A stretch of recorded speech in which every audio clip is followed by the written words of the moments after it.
Good morning, everybody. I believe there was already a welcome to country this morning, an acknowledgement. So hand on heart, loads of love to everyone, and a warm welcome to everyone. Julie, good morning to you. Good morning. You look sparkly today. Thank you. And a warm welcome to everybody here. This is just a full coastie love-in. Julie's a coastie. I'm a coastie. I guess the vast bulk of people are coasties. Are we welcoming anybody from further afield than Darkinjung land this morning? Couple of people? A warm welcome. You'll get used to us bragging about the local area. We don't shut up about it. It's hard not to. I know, look at it, you know.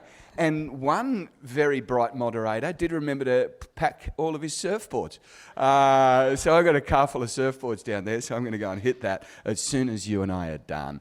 A warm welcome. I might just start by reading one little moment here on the back of the book. We're going to have a fantastic conversation today. I'm really excited about it. In this gloriously candid, deeply moving memoir filled with beautiful food, astonishing people, humour and heart, Julie writes with brutal honesty about her world before and after MasterChef, about her unravelling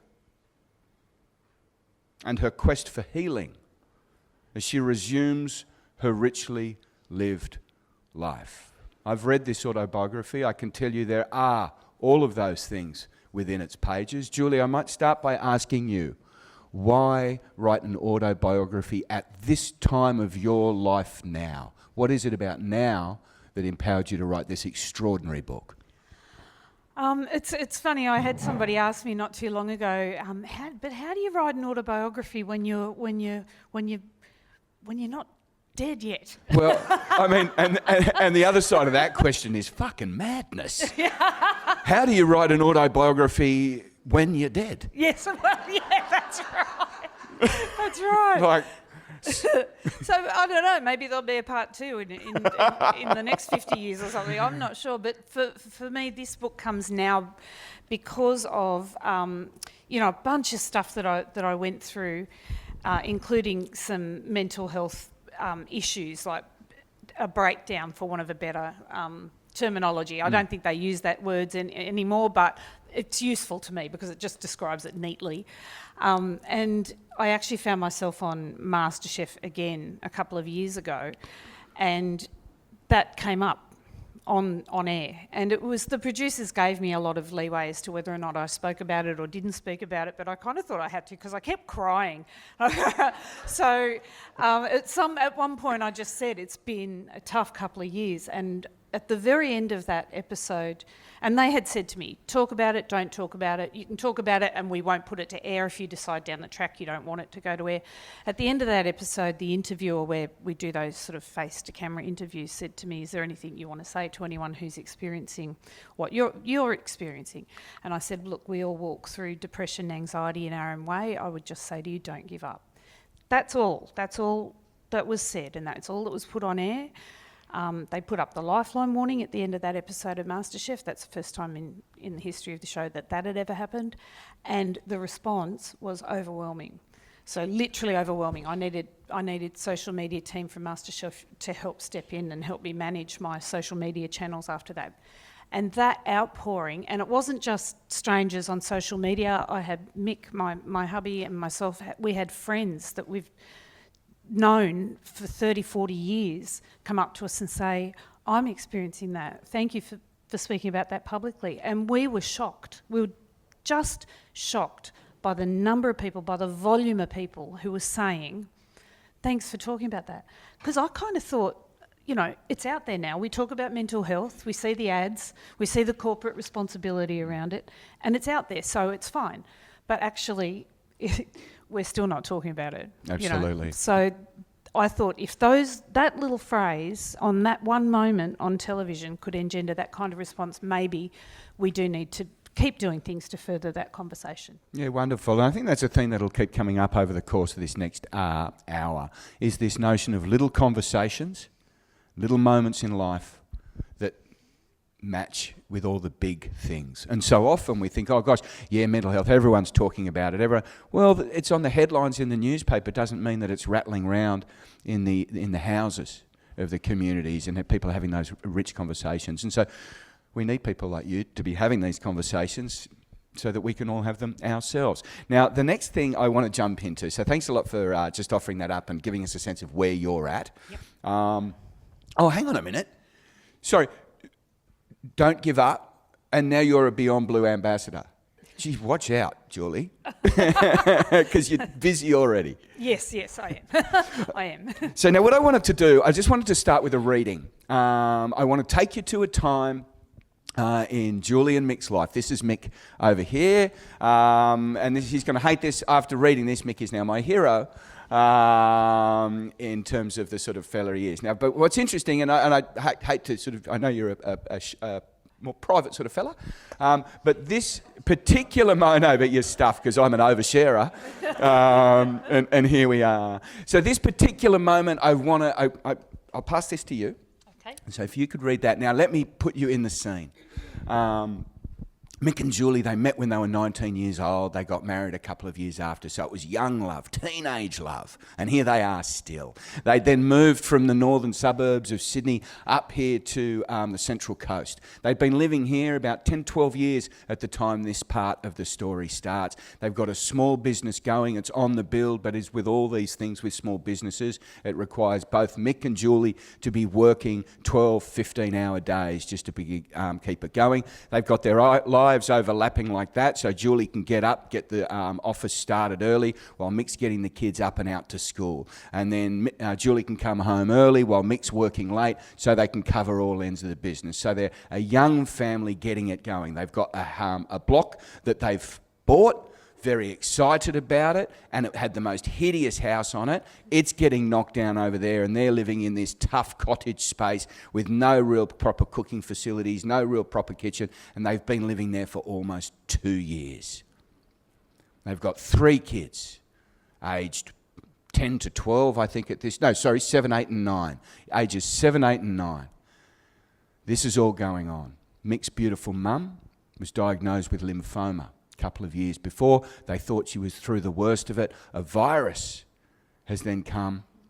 Mick's mum has got the virus, and then we've had some terrible complications. She's facing some real hardship. They don't know where she's at. Life is tough. Julie? Okay. One evening, in the midst of all this anguish, Paddy swung a golf club and accidentally opened up a third eye in Tom's forehead. There was so much blood.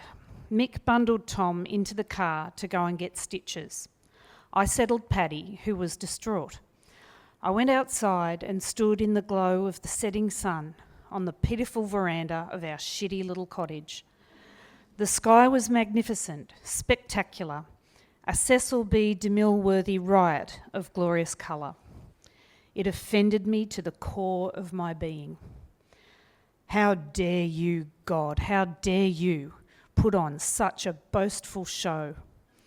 My scream came through a jaw so tightly clenched that it barely made any sound at all. Bring it on, I hissed. Bring it on, you bastard. What else have you got? What else have you got? Anger, grief, despair, worry, sadness, exhaustion, fear. These were like the horses on a carousel. Round and up and down they go.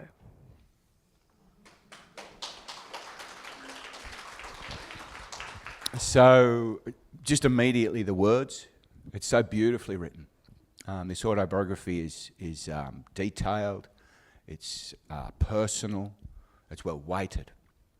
Julie, that particular piece I wanted to start with because this is before the MasterChef years.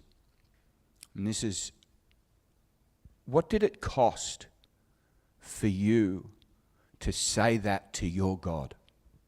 You were brought up a strong Catholic, yeah? Yeah. So what is it for a woman to stand on that balcony and rage against the God you love? Oh, that was a terrible moment for me.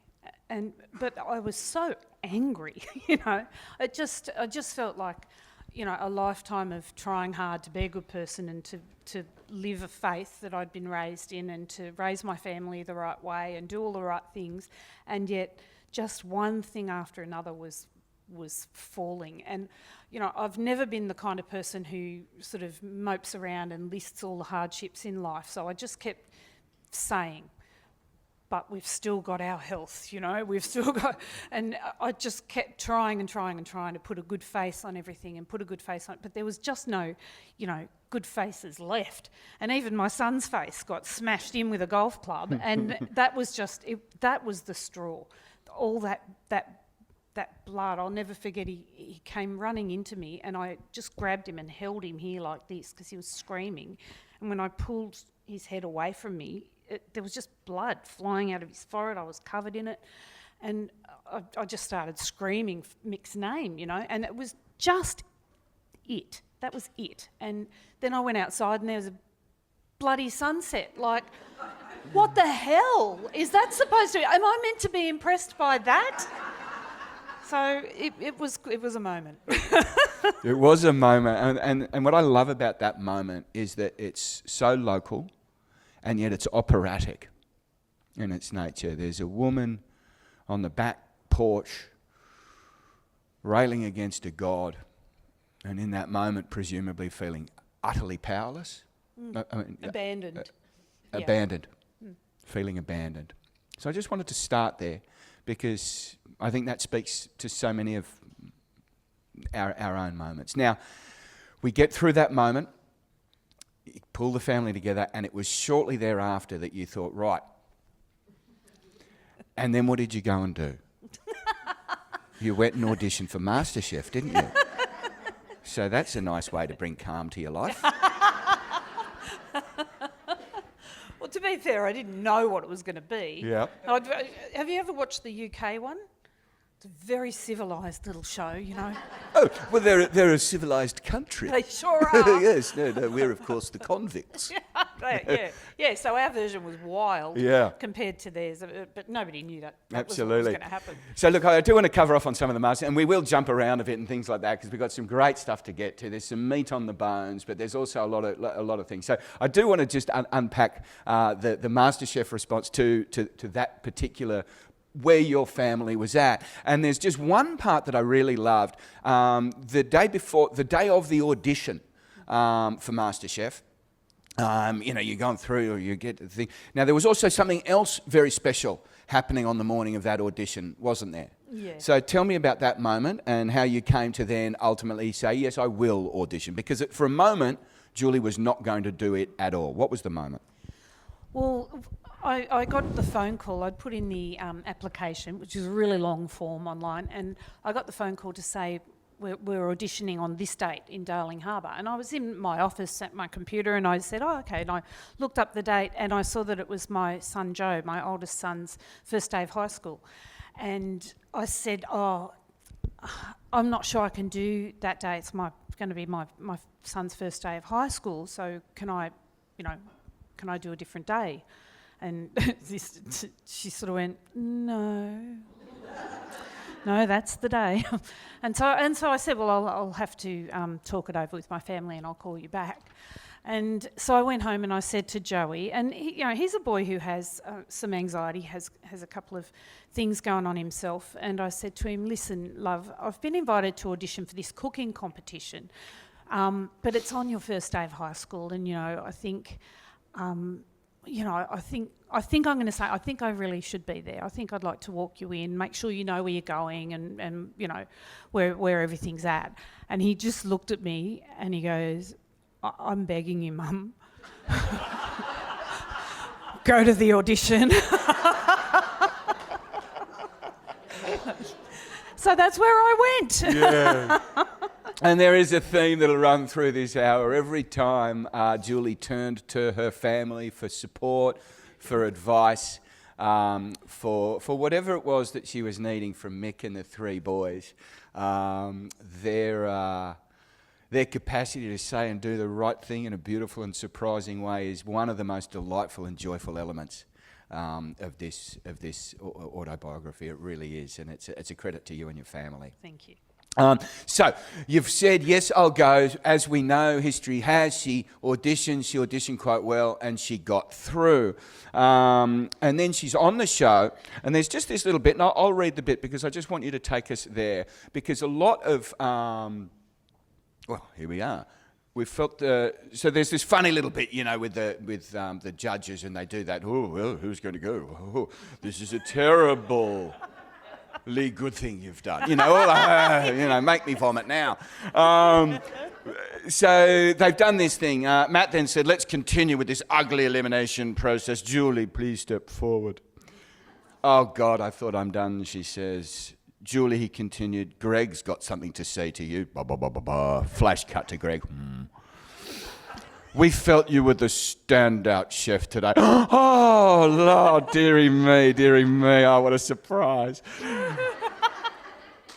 And in that 60 seconds, I had a preview of the coming months, the nerves, the certainty of elimination, the dizzying high of positive feedback, the adrenaline that would surge through my bloodstream like waves on the beach, the inability to breathe or regulate my tears or form coherent thoughts.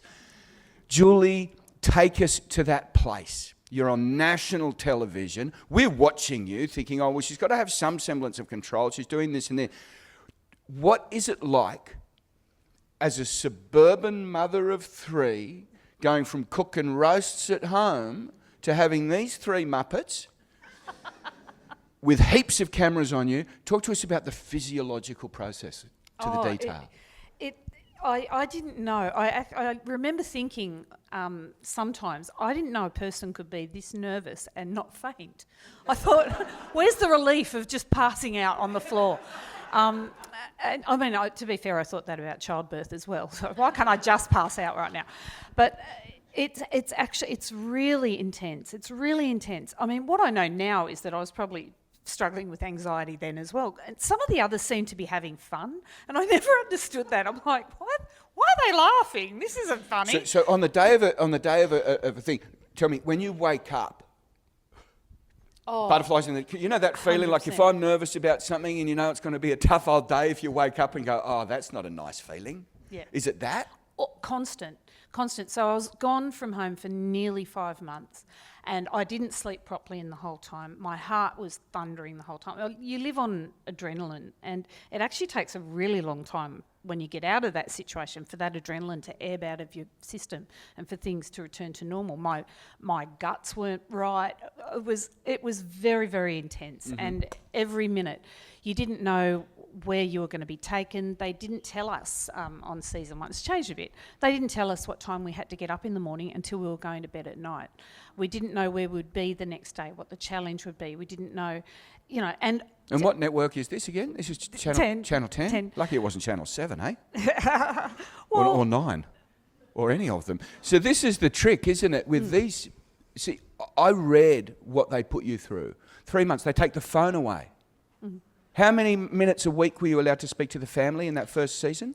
15 minutes twice a week. Yeah. Yeah. It's abuse. It's not like that anymore, to be fair. They've changed it quite a lot, which is good. I mean, I wouldn't have gone back. I couldn't have gone back. Yeah. At the time that I did. So yeah, it was. So this is very hardcore. Like this is not a proper environment. This is a strange thing. This disempowerment,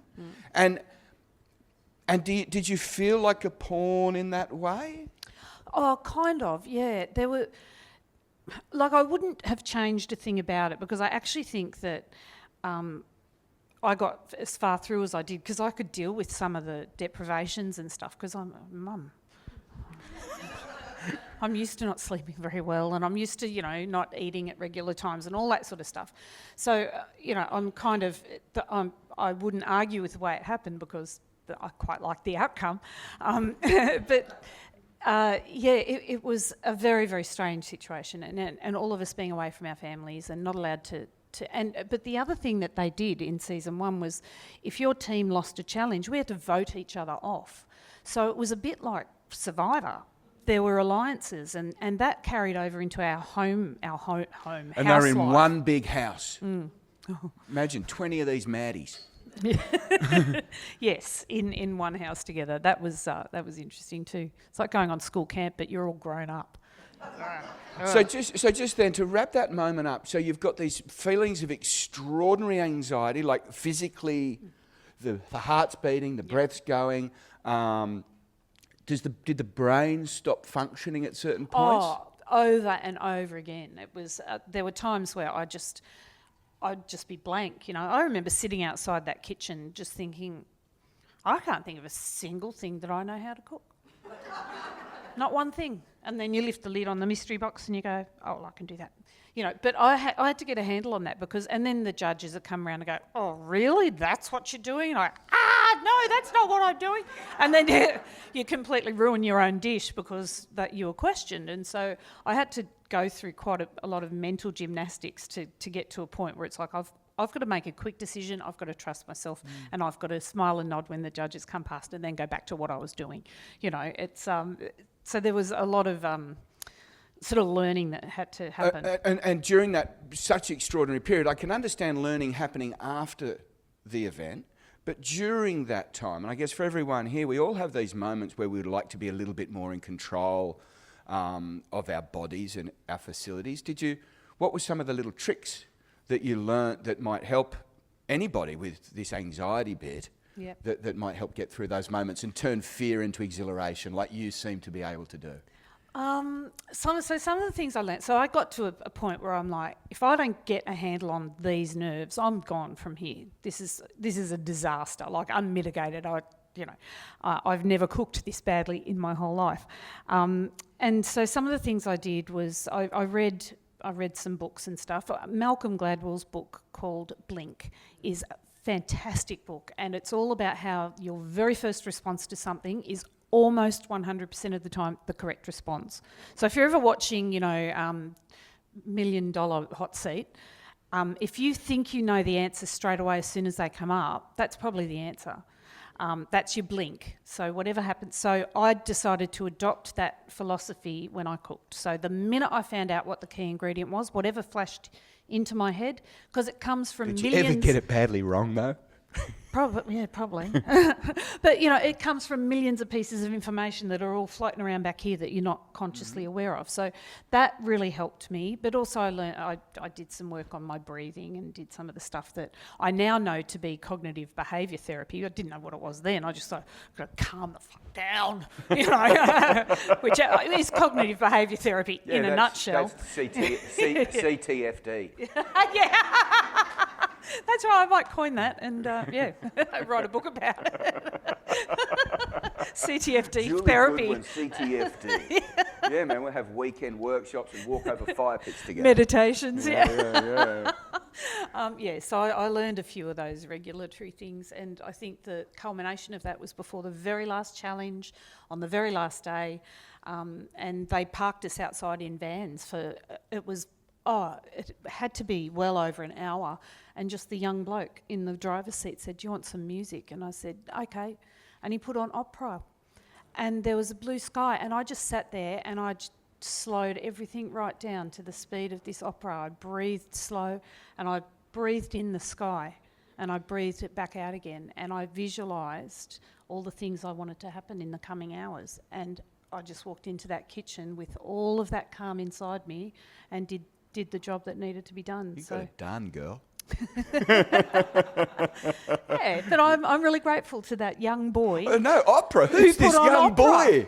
A miracle play. Yeah. So you got the. I mean, he could have put on death metal, and I probably would have gone in there and set fire to the place. I don't know. You got the one kid in Australia that's playing opera. Yep. Look, I've just got one last piece about the MasterChef and.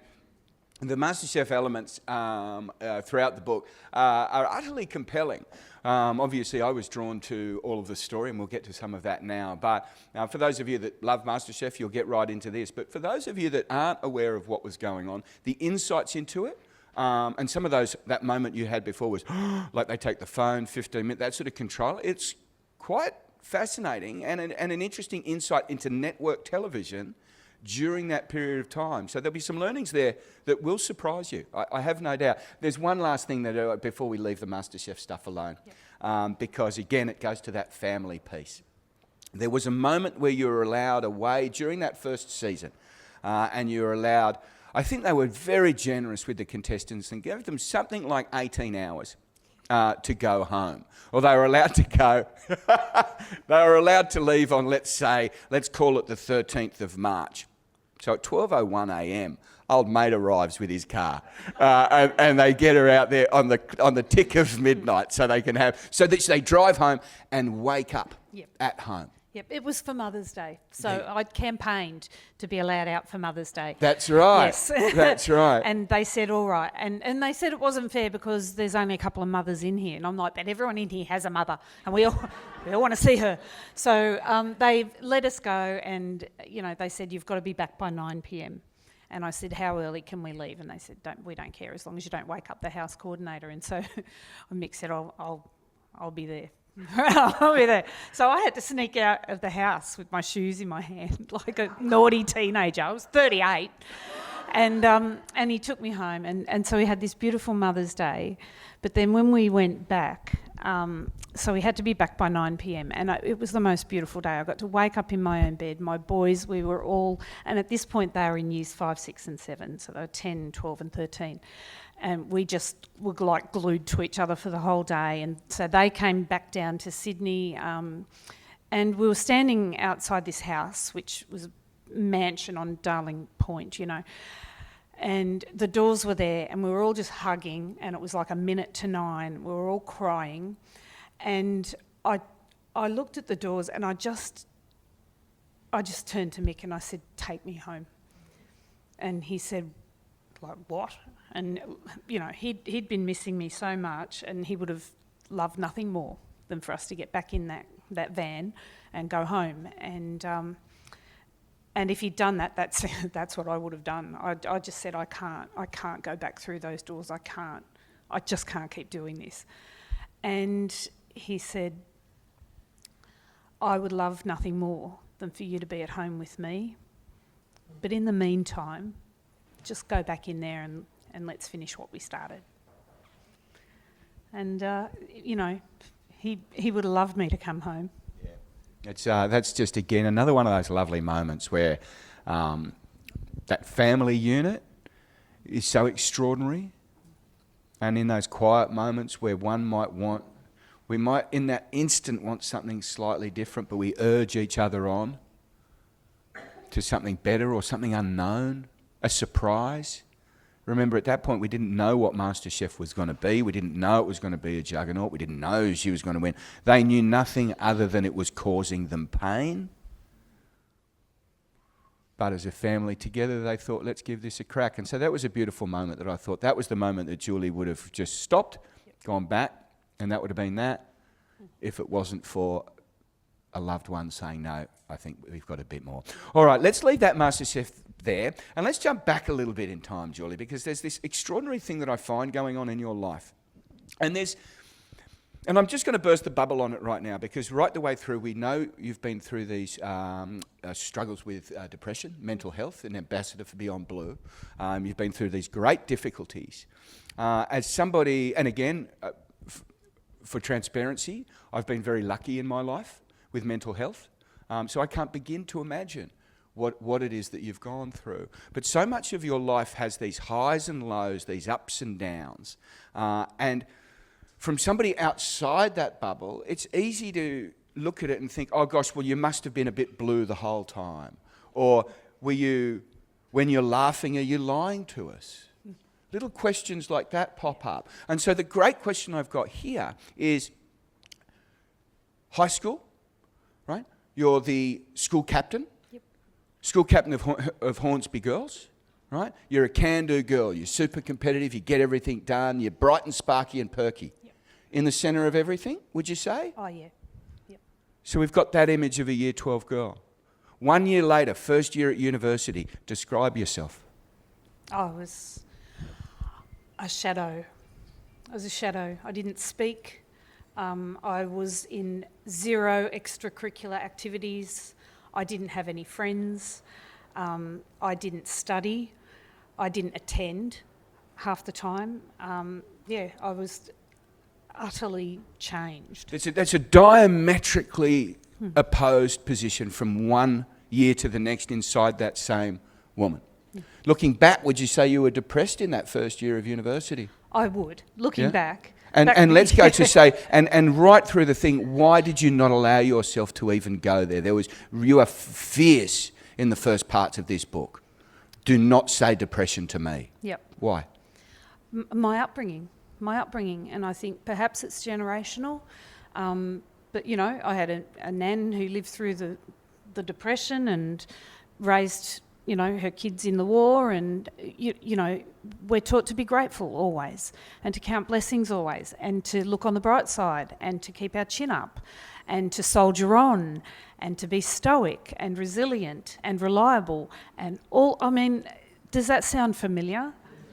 And those are great qualities and great attributes, but when we internalise them so completely that we're then not allowed to say, I'm sorry, that's too much for me to take on right now, or I am not managing at the moment, or I have struggled to put my feet on the floor next to my bed for far too many days in a row.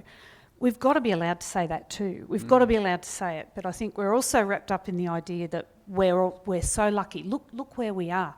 Look at us all sitting here with our bodily autonomy and our health and our families around us and our clothing and our food. But that we're ashamed to say, I'm having a struggle. We're ashamed to say, I am finding something hard, because there's always somebody who's going to be doing it harder than what you are. So don't call me depressed. What have I got to be depressed about? I've got a good family. We've got a heater that we turn on in the winter. I've got meals on the table. Don't you dare call me depressed, because that means I'm weak, it means I'm ungrateful, it means I can't count my blessings, it means I don't know how to pick myself up off the floor and carry on. And I stuck to that so strongly that it nearly killed me, and I stuck to that until only quite relatively recently, where I said, actually, I think I might need to name this thing so that I can start to deal with it. Understood. Well, thank you very much for sharing that, because it's just this constant thing where we've got this high-achieving, extraordinary young woman in year 12 to then this change 1 year later. And again, just to briefly jump back, because again, there are a bright young woman, everything going well at school, but then you do have a major incident when you're 16 years old. And that came as a super surprise to you and to your family, and presumably to everybody around you. Can you just take us through that quickly? Yeah, I recovered a memory of childhood abuse from when I was 7 years old, which had just sat somewhere just out of my vision for a number of years. And when I was 16, I just turned my head slightly and saw it and realised that that had happened. And I just did everything I could to forget about it again.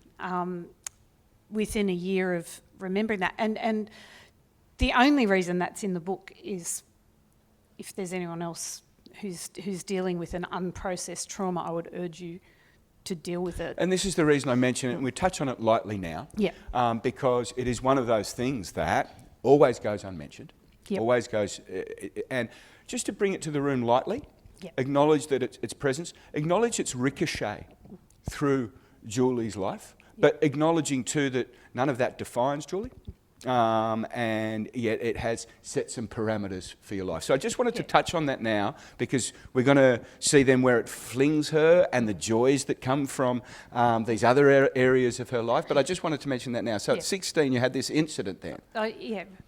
So, and it wasn't until I wrote all this down, Rob, that I put this timeline in order and went, oh my God, that's why that happened.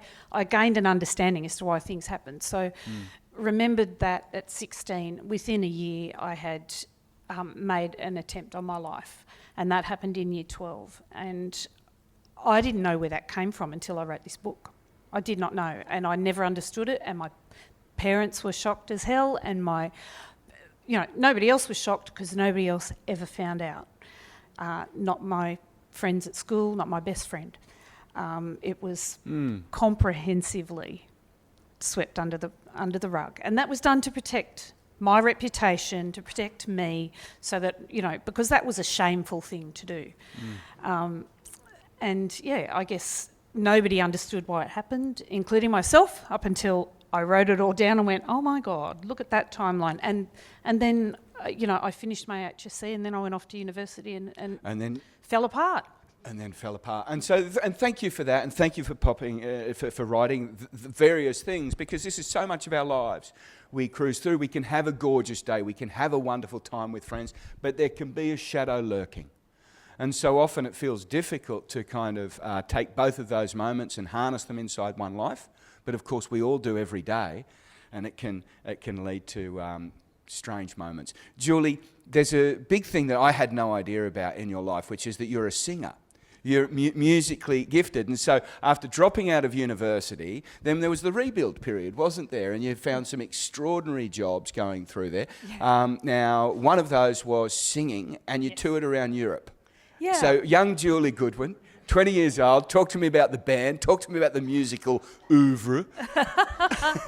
Music had always been a big part of my life. Yeah. Loved it. Always loved it. And I did the music at church. So I played the clarinet when I was 8 until at 16 I got a guitar, and then I did the guitar and the singing, and I met Mick, and he's musical as well. Oh, okay. Now, just quickly, so you're at the musical, and just that moment on Mick, because it was at an RSL in a club and a bar where you first met, right? Yes. So just how, because you've been friends for a little while. We met through a youth group. Yeah, and you're in that friend zone. That's difficult. That's awkward. Oh, God.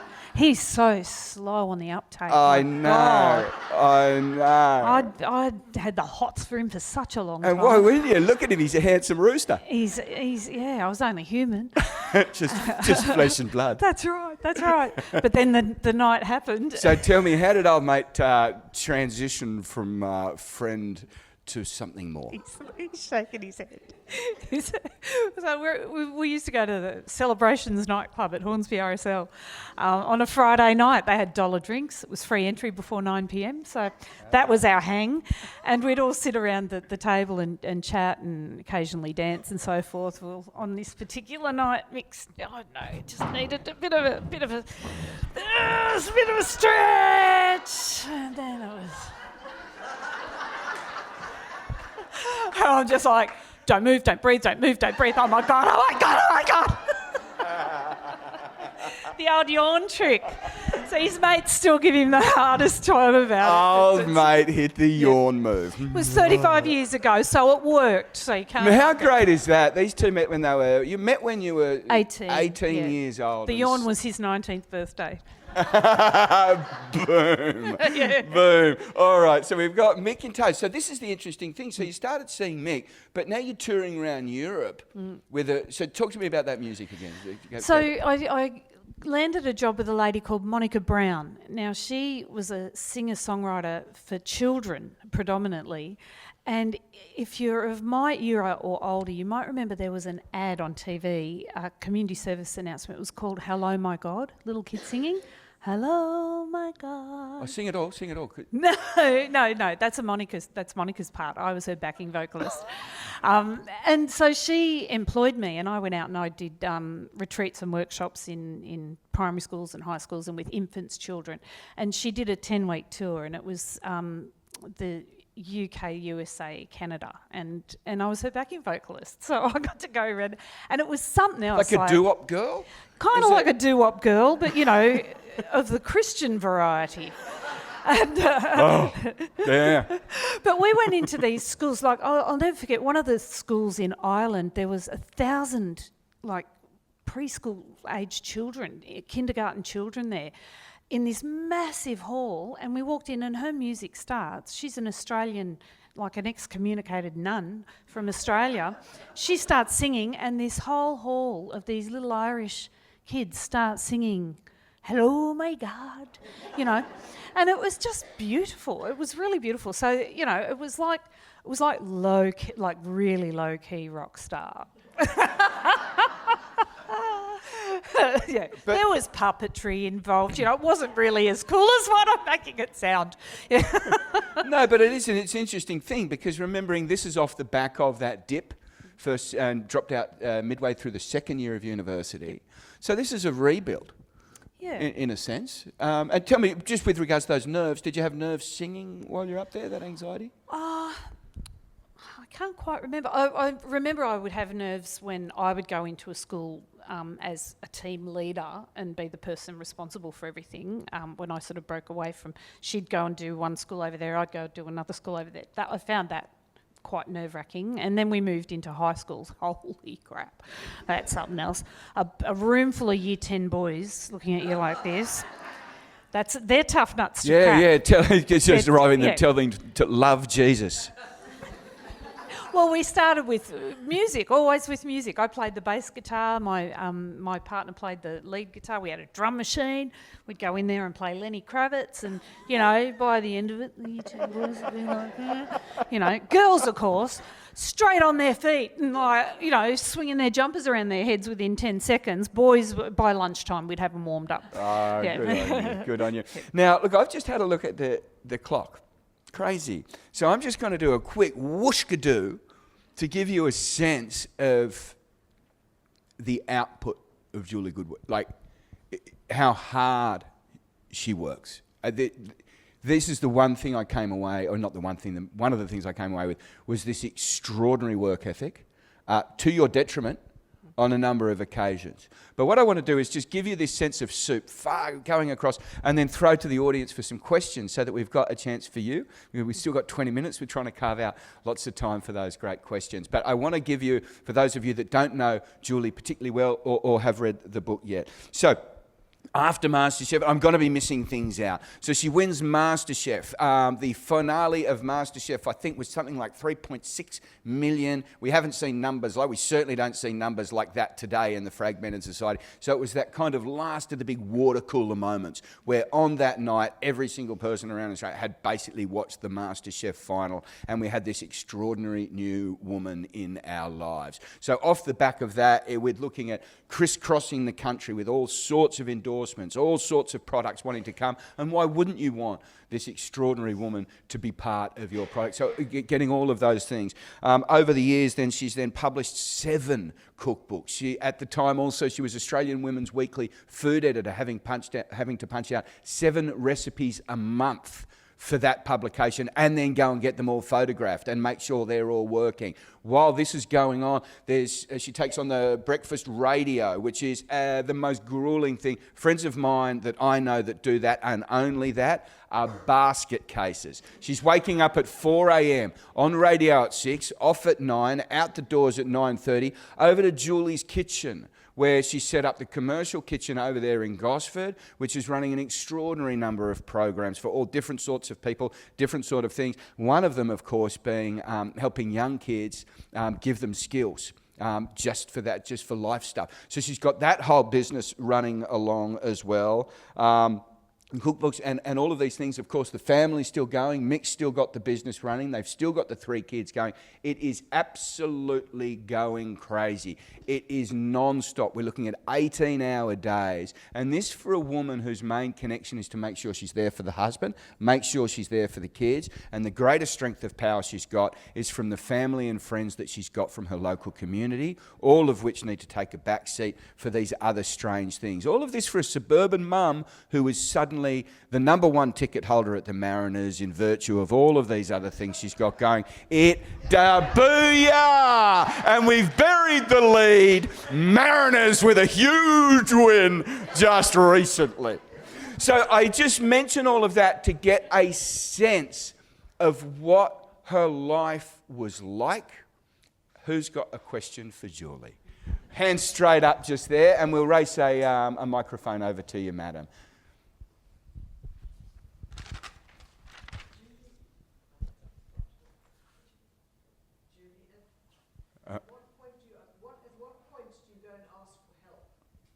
What was the kind of breaking point for you? Ooh, what point do I ask for help? I did not so much ask for help as have help thrust upon me. I reached breaking point on one particular night where I just decided I couldn't figure out a way out all of these things without letting people down, and I was tired of letting people down, so I thought, well, I'm just going to let them down one last time and let everybody off the hook of this train wreck. And I was happened upon by some people who helped me through that moment, and then I have a husband who saw the need for some serious and immediate intervention, and that's how I ended up in a place where I could get some actual proper help. Yeah. And just on that too, that moment of crisis, it's an extraordinary moment in the book, so we won't go into it deeply now. But again, this was another moment where Julie was brave enough to speak her most frightening truth. She spoke it to the man who she loves most. It was a moment where he too felt overwhelmed and was brave enough to say, I can't deal with this right now, my love. We must go to the hospital right now. And I just want to mention that moment, be very specific about it, because to me, that was a hero moment. And we often don't spot them in our lives. Often we think, oh, we'll just go home and have a cup of tea, or we'll deal with this tomorrow. Now's not an appropriate time. But like so many moments in this book, that tiny little moment becomes operatic because two people were brave enough to look at each other and say, we don't have an answer right now. And they were able to turn it into their greatest victory. Madam. Julie, I'm trying to understand, with all your commitments, what motivated you to participate in MasterChef and then continue? What motivated me to participate in MasterChef? Alongside all the things that were going on in our lives, and that it was pretty hair-raising at the time, life, it's never quite absolute. And so amidst the grief over, Mick's mum and her, our loss of who she was, and, all the stuff that was happening, there was still joy, there was still fun. And we moved into the house that we built eventually from our shitty little cottage. And I had a brand new kitchen for the first time in my whole life, and so I was cooking and cooking and cooking, and I'd always loved to cook. And I also started watching the UK MasterChef because we got Foxtel for the first time. I told Mick he could watch whatever sport he wanted if we got Foxtel, and then I discovered the Lifestyle Food Channel, and he never got to watch anything. And so when the contestant call came, my best friend actually said to me, you have to apply because you never shut up about it, right? So she kept reminding me right up until the day applications closed. And she said, that's it, fill it in or you're not allowed to talk to me about food anymore. So I thought, oh, Jesus, that sounds serious. So I did. And of course, I didn't know what I was signing on for. And people, say to me, oh, well, that you signed up for it. And I was like, I bloody did not. I thought I was signing up for a cooking competition, not a juggernaut television show that was going to... Yeah, I thought it would be a bit of fun. I'd learn a bit more about cooking. I might have some great experiences and meet some fun people. And all those things did happen, but a lot more as well. Yeah. Could I ask you, just off the back of that question, this is a slightly more incendiary way of carving that question up. Yep. There's this dichotomy. Part of us is, gee, my life's boring and I want something exciting. When we get to that crazy, exciting place, we go, oh my God, I just wish I was at home with a cup of tea. We ricochet as human beings, don't we? We ricochet between calm and excitement and calm. Hand on heart, Julie, was there an element of MasterChef, auditioning for MasterChef, to break and I don't know the answer, to break the monotony of a suburban life? Oh, No, it's a tough one. I don't know that I thought of my life as monotonous. I'm not suggesting Yeah, you did, no, I actually, we had a small business. That's pretty exciting. Yeah. I actually thought I could see my life's trajectory from where I was to retirement. And it was us building our little business to something that we could sell and fund a retirement where we would live somewhere near the ocean. That was my life's trajectory. And if I could keep my kids on a straight and narrow and become a grandparent in the process, then that to me was joy. But I do love an adventure. I do love an adventure. And so, it was a wilder adventure than I ever thought I was going to go on. But as a result of that, I now say yes to a lot of things that I would ordinarily say no to. I went on Dancing with the Stars. How was that, by the way? Dancing with the Stars. Beautiful. It was so much fun. I am so uncoordinated. It's not funny. But it was so much fun, and it was a lovely experience. It'll be on air, I think, next month. Oh. But Do you fall over? oh, my God, all the time. Do you injure yourself as much as you do in the kitchen? More. Okay. More. I legitimately, I said to the producers, no, it's a lovely thing for you to ask me to do, but no, I don't dance. And they're like, no, you'll be fine. I'm like, yeah, I don't think you understand what I'm saying to you. And they're just like, everyone says that, you'll have a ball. And I did have a ball, but I did fall up the stairs of the studio the first 3 days of rehearsal. My poor dance partner, I'm surprised he didn't just go, I'm out. Of all the people on our season that he could have got, he got the chubby grandmother cook. He didn't get the 4-time gold Logie winning actress or or the athletes no, he got me. He got the fun one. Next question.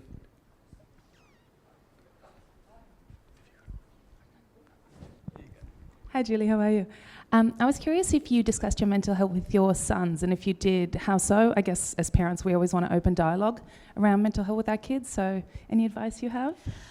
Yeah, look, I didn't talk to my boys about it for a long time, and certainly not when it was at its worst, because it was all wrapped up in shame, and in a feeling of failure. But we talk about it all the time now. And we've always we would go around the table and say, what's your highlight of the day? And dinner around the table has always been massively important to our family. Obviously, as your kids grow and life gets busy, it gets harder to wrangle, but we still make it a priority.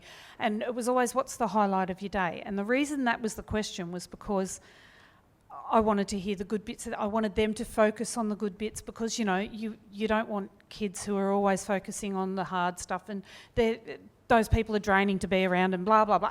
But, of course, I don't like the phrase toxic positivity, but it kind of was, because all I wanted to hear was their highlight. And when I came to understand that that's actually part of what damaged me, was that you could only talk about the good stuff because you don't want to be a negative Nelly and a Debbie Downer. We now have the conversation, we still talk about the highlight because it's still important, and we say, where's your head at? So that is a round table conversation. It's a simple, non-threatening question, where's your head at? And what it's done, I have 3 adult sons who are so comfortable talking about their mental health, so comfortable talking about it. And even when I sat them down with this book, when I got my advanced copies, there were things in here that they still didn't know. Some of the hardest things they didn't know. They didn't know how bad it got for me. So I had them around the dinner table and I said, this is coming out in public in a very short amount of time, and there's some things I need to tell you about. And they were so beautiful. They are such beautiful young men, and they're like, we're really proud of you, Mum. And they're flicking through, and then Tom goes, oh my God, look at this picture, Dad's got a mullet. And Paddy, the youngest, he goes, this will be the first book I've read since Captain Underpants. And on we went with dinner. That's my family, that's my beautiful boys. So it's become a comfortable conversation, and that's what I think it needs to be. Thank you for your question. Matt? I was just curious about how important was and is your faith in getting through what you've gone through? My faith is now, and I do sort of write about this a little bit, my faith has become separate from my church. So I'm still a person of faith, but my relationship with the Catholic Church fell apart all at the same time as my mental health fell apart. It was while the country was on fire. It was all going up in smoke at the same time for me. And it was that, you know, those Royal Commission findings and the response to that I just drew a line under it and said I can't reconcile what I believe about God, the universe and everything with that organisation, and I had to divorce from the organisation. But I'm still a part of a church because I still have a community around me, and that's where I find God now, and out here and there and, you know, here. I don't find him in a building where I'm being told I'm going to hell. And that's absolutely no disrespect to the people within the church who do a beautiful job. There are people who live lives of absolute service and very, very good people within the Catholic Church. And I would venture to say that most of the people in the Catholic Church, but at its core, I can't anymore.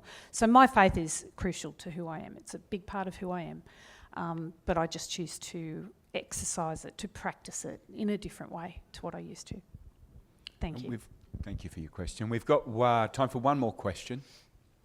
Up the back there, madam.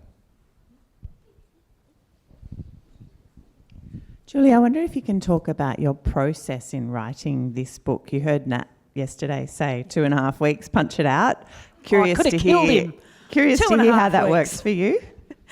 The process for me, and I don't think there'll ever be another process that's the same as this, unless I go back in 50 years and write part 2.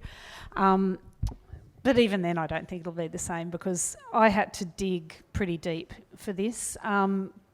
So this took me about a year to write, and I had to find that process. I sort of thought, well, I'll do 6 hours a day and it just didn't work that way for me. I had to do chunks and I had to immerse in it. I couldn't go, I'll just do a half an hour before dinner.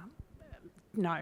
And I had to have a lot of hard conversations. I had to do some detective work and work out what year things happened and go through a lot of paperwork. So there was some really beautiful parts of that, looking at old photos and sinking back into some really beautiful memories, and there was some sinking back into some really hard stuff that I had to sit in and I really had to examine. There were decisions to make, what goes in, what stays out. This book could be 10 times the size and still not contain all the stories that there are to tell. I had to choose what was pertinent. And then after I would write for a period of a week or two, I had to stop it dead and walk away and just let it all percolate. And then after a few weeks, I could come back to it, and whatever I'd written would be fresher, and I could reword it and craft it better. And I was also bolstered for whatever the next bit was that I had to work on. So at first I felt really guilty that I would stop and just walk away. Oh my God, this book's not going to write itself. But then after that happened a few times, I came to realise, this is my process. I need that space. So I'd just walk away from it, back into my life, do the things, and it would just be whirring around back here. But I can tell you that when I hit send on the final bloody copy, I felt like the whole world went up off my shoulders. It was great. Thank you for your question, Yes, thank you. which brings us to the close of this chat. And I'm glad you finished with the question around the process and how it was written. I found this book to be extraordinarily well observed, delicately offered, bravely offered. There's a section of the book where Julie is in hospital, and she shares with us her diary. And so an autobiography, of course, feels like a personal offering, but there's still an element of curation about the stories that we receive. Now, in this part of the book, towards the back end of the book, where Julie really is dealing with those demons, she chooses to share with us her contemporaneous diary entries. And it's an extraordinary acceleration into exactly where she is at that time in her life. So what I want to do is just to get Julie, if you don't mind, to read this one little paragraph here.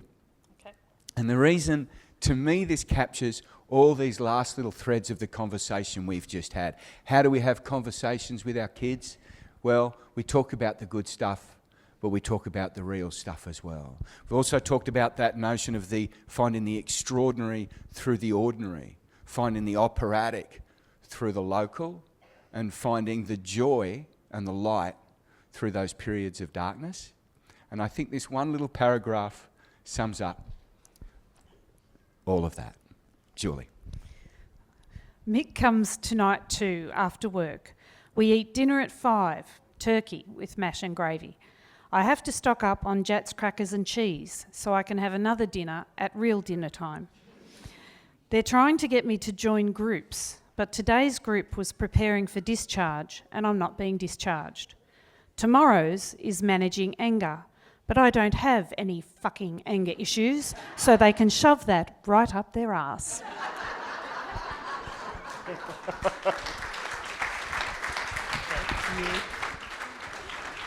Oh my word, what a great way to finish. Thank you both so very much. Julie, from all of us, I think the courage to write this is really extraordinary, and you are the best moderator we've had, so well done. Great, thank you both very much.